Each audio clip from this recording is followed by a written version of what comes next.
Hi, I'm Freddie Carr. It's been an amazing season in the Extreme Sailing Series, and it's all come down to the final act in Sydney. So how did we get here? With the help of SAP Sailing Analytics, I'm taking you on a journey inside the numbers. Act 1 Singapore, and at the front of the fleet, the 2008 champions Alinghi were living right on the edge. Big gust and Alinghi close to capsizing there, just holding on.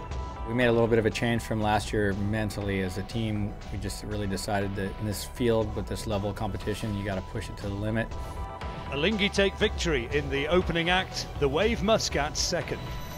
Act 2 in Muscat, and on home waters, defending champions the Wave fought back. The Wave held a narrow lead going into the final race, but SAP, Alinghi and Emirates Team New Zealand were all looking to get in on the act. The Wave weren't the fastest off the start line. That honour went to Team Russia. But on a tight race course, the Wave were the fastest with their manoeuvres, and their great boat handling saved them a whole lot of time around the course. Need a hoist, need a hoist. And that's what won them the race and the act. Lee McMillan and the Wave Muscat back in the game. Being a double champion, it has its downfalls for sure. You become more of a target for every team, existing or new, but you're responsible for the world.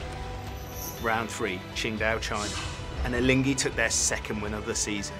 Even though that wasn't what everyone was talking about, the major flashpoint was when Red Bull smashed into the sidewall, with their sailors experiencing 5 Gs of deceleration force, similar to an F1 driver braking hard on a corner. And so to St. Petersburg. Remarkably, not only did Alinghi get their boat repaired for the Russian round, but they also took their 3rd win of the series. Rivals, the Wave Muscat, were in danger of losing the runner-up spot as they struggled at the back of the fleet in the final race. Cue a moment of tactical genius from skipper Lee McMillan as they split from the fleet on the 3rd leg, got some help from the river current, and went from deep to 5th in a single leg. A brilliant recovery from the Wave Muscat. That's going to be enough for the runner-up spot here in St. Petersburg, and it keeps them in touch with Alinghi.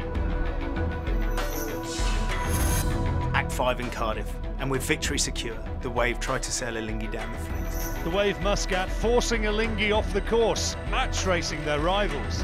But they'd pay for this move in the very next round. And in Istanbul, the gloves were off, with just 2 points separating the championship rivals.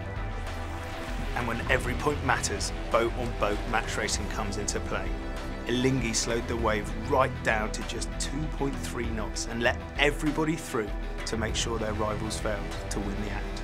It's payback in Istanbul. Alinghi have outmanoeuvred the Wave Muscat and handed Emirates Team New Zealand their first act victory. The penultimate act in Nice, and more frustration for the Wave.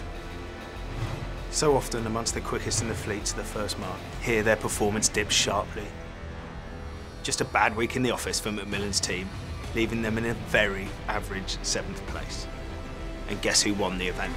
Alinghi win their 4th act of the series, piling the pressure on the defending champions.